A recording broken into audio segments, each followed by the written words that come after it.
Hey everybody, so we're going to be talking about Brahms's Opus 78. It's his G major Violin Sonata, and I want to visit it for mainly two things. One is, how do you get the Krebs Style analysis on the score, and then also, how do you do the kind of motivic analysis that you're going to need, in this case a very detailed motivic analysis, to be able to see how the motives interact with the metrical dissonance that occurs.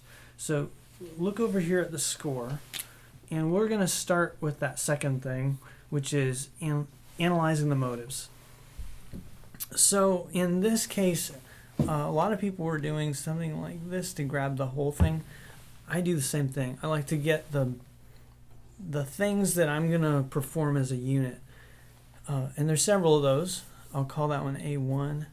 Now this starts with a similar motive here, and yet the ending is quite different, so I might want to use a smaller bracket and a square one to show that that motive, let's call it motive X, comes back, and here it is again.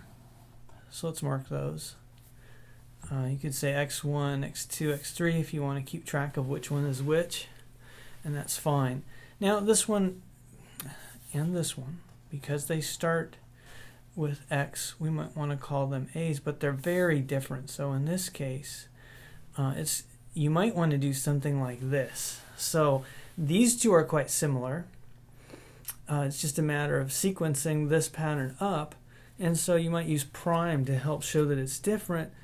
But this allows you to see there's a connection back to here, but the connection between these two is closer. They're more alike than either of them is to that.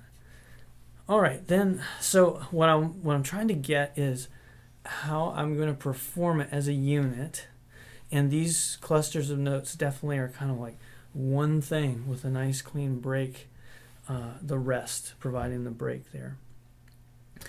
But there's also some other smaller motives that I want to capture because they're going to come back, and they're primarily rhythmic. There's this. It's kind of a cascade down, stepwise, and then arpeggiation. And we call that X, so I'll call this Y. And then we have another idea here to finish out A2. And it's new, so I need to give it a new label. Let's call them Z. That's that rhythm primarily, but in this case, they also move up, by a third. Okay, let's move a little further and mark this. Now, I don't know how you feel about this. Does this idea connect in with that? Is it like part of something bigger? I think so, but it's more like here's the main idea, and this is kind of like extension to it. So I'm kind of mixing and matching here. I'm doing a little bit of what we do when we have like a phrase expansion here by that symbol. We're going to do something similar over here, where you have the big leap of a sixth, and then you leap back up in the opposite direction, and then the whole string of eighth notes happen here. Now the way I hear this, and when I play it, I like to go to here. You might wonder, why am I going to the A? Why am I picking that? It seems kind of random. Well, actually, that's the chord tone. This is a D7, and so the B needs resolution to the A. And so I want to go there, but at the same time, it starts this whole cascade of things going on. Here's a big run down from there, and another one, and then a much lengthened one. Okay, now the main content I want is this up here. But since we've gone into this part, and because if we go further in the music, we might need these. So let's give them labels. If this is A, this will be B material, and there are two versions of it here.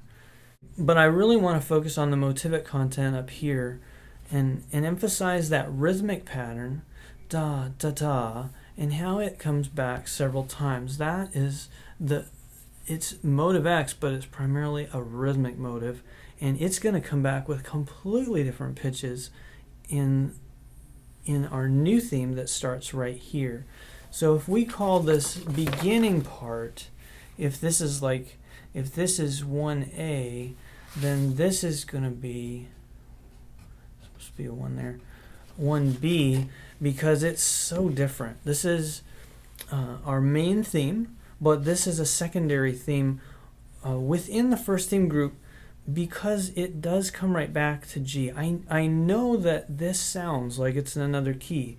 As I've indicated here, it sounds like you're in B major for a moment, but then it becomes clear that that's 3, a chromatic 3, in the bigger picture, because you're right back in G. You never cadence strongly in this new key. So that's why I'm putting it inside the first theme group and saying 1 there. That would seem pretty weird, right, to say it's in the same theme group and put a 1 there if it's a new key. Well, it's a short-lived tonicization is what's going on here. The chords are interesting because we inject some modal mixture here on a second statement. So here's the first statement in B major, and let's see, that's a 4 chord. And then we move, see the leading tone into scale degree 5. So we've got E sharp, G sharp, B, and D. We've got a D sharp. It's half diminished. 7, half diminished 7 of 5. Okay, so we have a little arrival on 5, not a strong cadence. It's not like you've really solidified the new key very well. You're left hanging here. There's really an interruption that happens, and you restart on your 1-6, B, D sharp, and F sharp. But now look at how the quality changes. So now we go to a minor 4, and now it's fully diminished here. Now this is going to be important for the pacing of these chords, because that pace is going to articulate an interesting metrical dissonance as we go forward. Okay, so here's our new theme. Starts in a new key. It'll end up back on 5. I mean, all this is 5, but I'll just put a 5 here so you can see that in G, hey, you're back in your home key at this point. And then here is 1A coming back again. That main theme, and with it our tonic.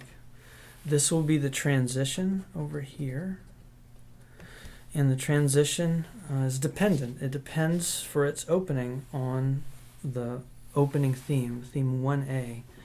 All right, now given just that general gist of things, knowing that we have a new theme in here, let's dive into this new theme and see how these motives play into this passage. Now, as I said, the theme is totally new. It's B theme, it's not A theme. Very different stuff. So here we are in a new key. La da da dee da da dee dum. La da da da da da da dum. But notice how some of these rhythms come back. The dotted rhythm, I know it's not written with a dot at the beginning, there's a rest there, but the effect is the same as a dotted rhythm. So the yum ba da idea is ta ta ta. It sounds like a dotted rhythm, doesn't it? And same thing here, ta ta ta. That idea, the rhythmic idea, comes back, and I view it as overlapping. So you get several dotted rhythms in here, and I'm going to let you go ahead and put in all the details. So I won't do everything, but there are a bunch of X motives in here, and then you can see where this is from too. This one is even easier to see, I think, because the rhythm of Z comes back. Let's make that a clear Z there. And then of course we're going to do it again, because this is repeated with some modal mixture injected into it. Okay, so when you take a basic idea, pull a chunk out of it and start developing it by giving it a new pitch profile, you've got developing variation going on. And when you then follow that dotted rhythm with the Z, you're really referring back to something before. This is what Schoenberg prized so much. When you have familiar elements brought together with some real change so that you get an entirely new theme growing out of it. That's the sort of thing that I want you to focus on. That's one of the two things I want you to focus on as you analyze this further in writing, in a paper, a short paper. Okay, so that's one big thing. Motives coming back, but totally reconfigured and creating a new theme. Now let's move to the other point, which is about the metrical dissonance that arises from this. The way he's paced X, that it comes every 2 quarters or every half note, that changes everything. Now, you know what to call that, right? When you get 3 things, when you expect in a compound meter like this, you expect in 6/4 to get 3 plus 3 quarters, and he's doing 2 plus 2 plus 2. So hemiola, we know about that. Now, how do you show with the Krebs style? Some of you have been doing things like this, where there's a bracket involved, you're grouping some notes together, and that works too. But that's a little different than Krebs. This would be like what we saw in Cynthia Folio's article. But Krebs, what he does is he picks some fast-moving stuff, like in this case, the 8s would make sense. And then you just count them, but put the number. So you count from here to here. How far is that? Well, that's 1, 2, 3, 4 8ths. And you line that 4 up here. So when I write a 4 here above this note, if I'm doing a Krebs style analysis, that means that I should expect a new event to come 4/8 notes later, and it does. And then my motive X, as we've noticed, comes back yet again. Now, a new thing happens here, but it articulates the start of something. It's the start of motive Z, but that warrants this 4 here. It comes, this D sharp comes 4/8 notes after the G sharp. So notice where I'm writing them. I've been seeing these numbers all over, and it's really hard to know what are you counting and where are you at. Make sure to line up that number with the beginning event in that time span. So here's a 4/8 note time span, and you put that 4 right above the first note, the note that articulates the beginning point for it. Now that means we have a really strange change here, in that we go 4, 4, 4, and then 1, 2, 3, 4, 5, 6 here. Now it would be kind of normal if we went right back to our notated meter, but this doesn't really flesh out the notated meter, because look at this hemiola crossing the bar, so it's like a displaced hemiola kind of a thing. It's actually more complex than that. Well, first of all, let me just copy this analysis in here, because when we hear this material return with some modal mixture, of course you're going to hear the same metrical dissonance that you had before. First of all, just notice that with 4s coming in a situation where it should be a bunch of 6s, right?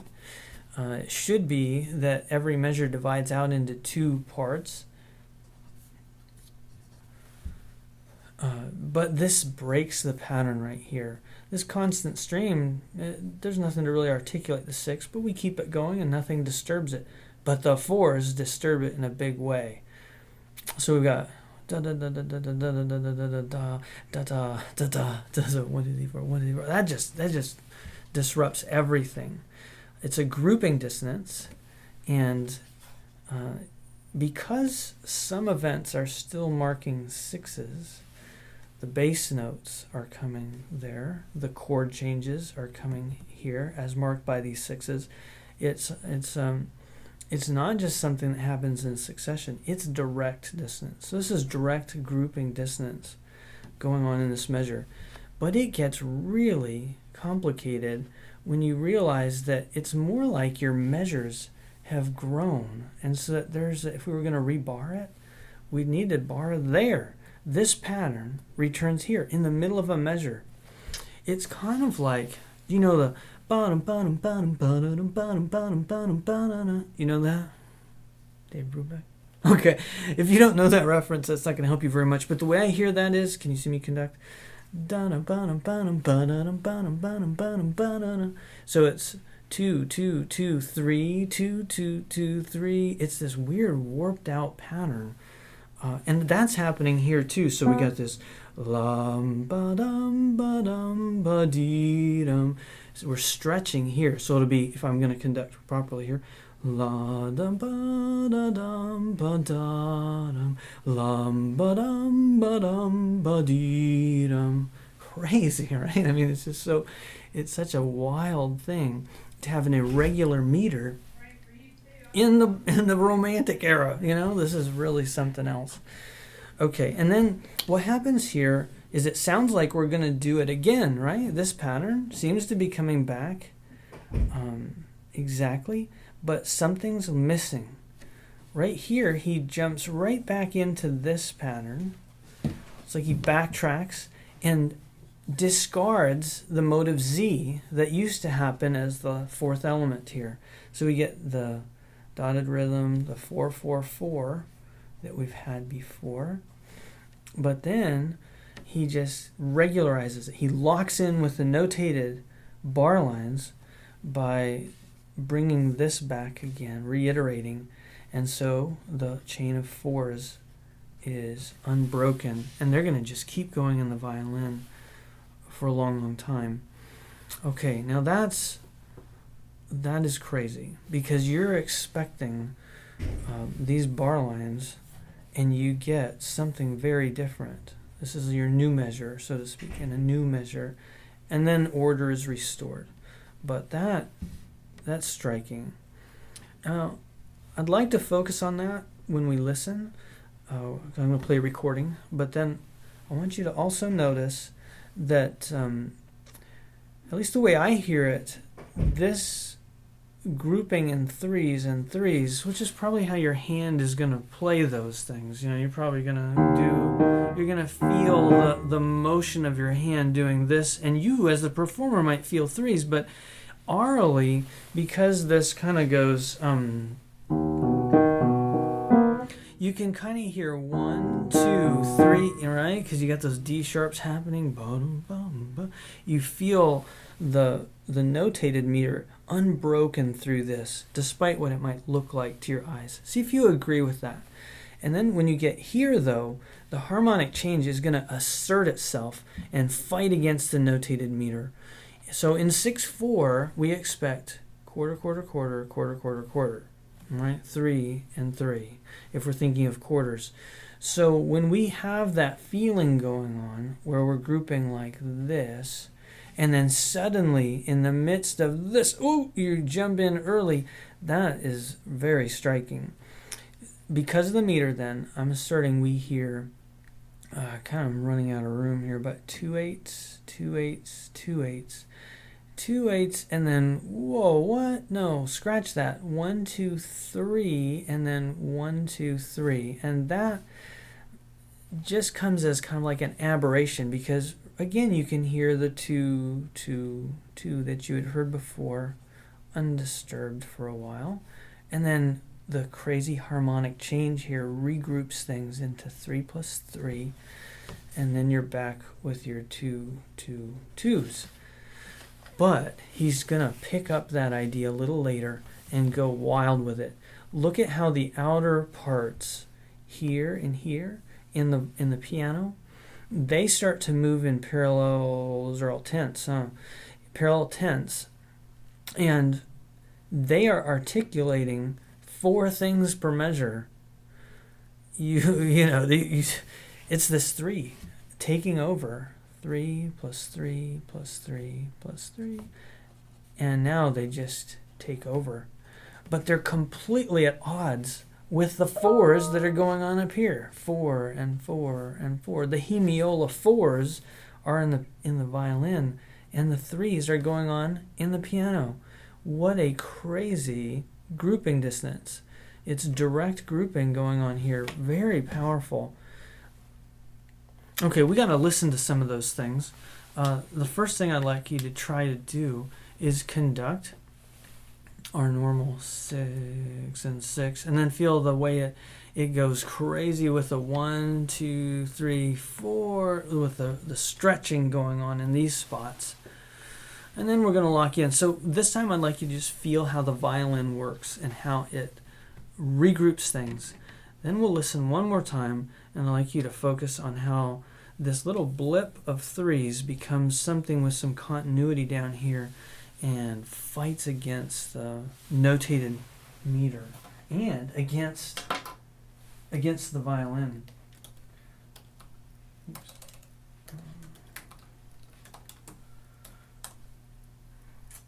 Okay, here's a recording.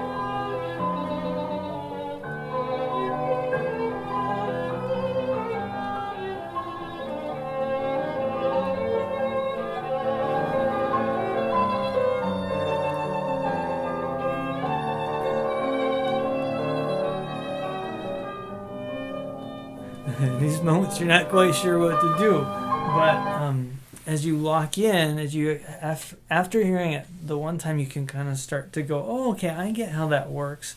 I've heard it twice now, and it hasn't, because of the symmetry, the match between these two, you can start to hear this metrically.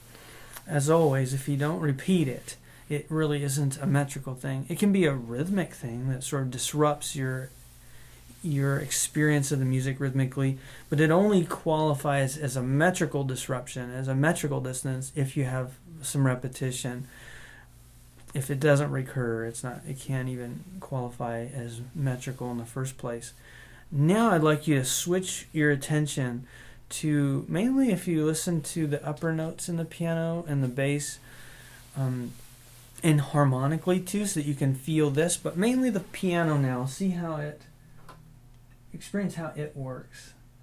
I'm going to bring it all the way back to the beginning here. I'm going to point as it goes. I don't really need to worry about this part. This is easy.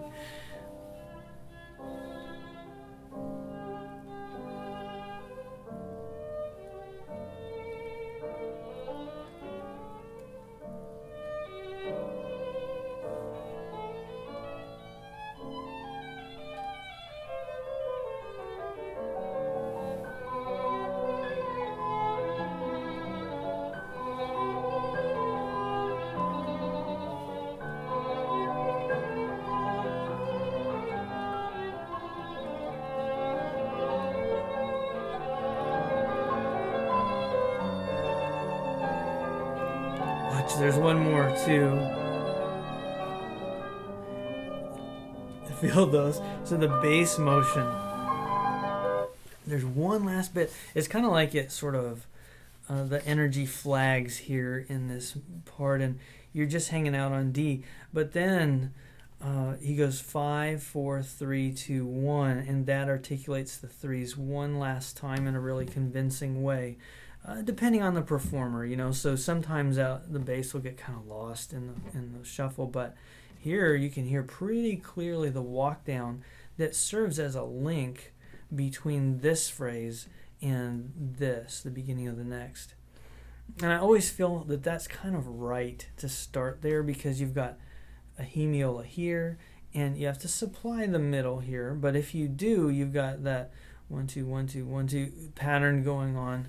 Yeah, I'm counting quarters here, but you're feeling that same hemiola can continue here, and this comes at just the right time, analogous to the E in the previous measure, which is kind of neat. But I hope you felt here the clear articulation in the piano of threes, and that is really way far away from what we'd experienced in our home meter, our tonic meter. We've come a long way from that. And so this is a great example, really, of two different things. We've got motives that are being transformed. They're being varied in significant ways. So that, yeah, it's a tenuous connection. I mean, it's the rhythm coming back, and that and the new pitch patterns that they form creates a completely different theme. That's huge for us. But at the same time it's creating a new theme, this developing variation idea is also creating some big metrical disturbances. And in this case, as you can see, because we're able to use the Krebs style analysis, this is metrical dissonance, and some pretty startling metrical dissonance at that. Now, some of this is not because of motivic development. At least I never really thought about it as having some motivic source. I'm thinking of this as mainly harmonic in this case, and melodic here, but not. I don't think of this as having real motivic significance. So you can correct me if I'm wrong, but that does tie in because this has to do with metrical dissonance, even though it doesn't really have to do with motives in this case. But what an amazing piece of developing variation by Brahms, and I hope you enjoy it and enjoy exploring other themes and how they relate back too, because there's a lot of significant things to say about this piece. I'm stopping here, but just a little look ahead. You've got this motive, and then you've got something related, and I'll just leave it at that and let you explore what's happening here in more detail. Let's see, that was B. See what happens in both parts there, and you'll see some remarkable motivic development and metrical dissonance going hand in hand, but I'll just leave that to you, so have fun with it.